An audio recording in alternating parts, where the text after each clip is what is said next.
My name is Jordi Paps. I'm from the School of Biological Sciences. A few of you might know me because I used to be the director of the Master in Bioinformatics, and I was chasing you to take research project students, but I quit that. I hope you can forgive me.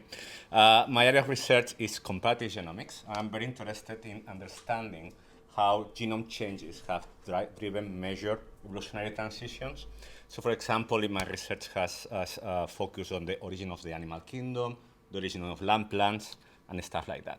However, I'm also interested in parasites in the animal kingdom. So this is a phylogeny of all animals, an evolutionary tree of all animals, and the ones with stars are parasitic.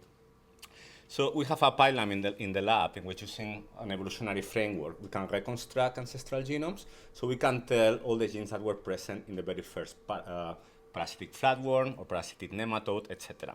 And then we can pinpoint which genes are unique to this ancestor. So we can find genes only found in parasites or only found in all parasites.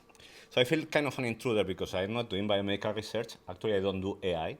But in the future, I hope, we have this pipeline, and then we can characterize the functions of the genes in those genomes. So in the future, I would like to use AI to try to predict which genes we expect to find in a parasite. And I would also like to find friends, so they can help me to understand how those genes in parasites interact with the host, and also to design drugs to fight those parasites. Thank you.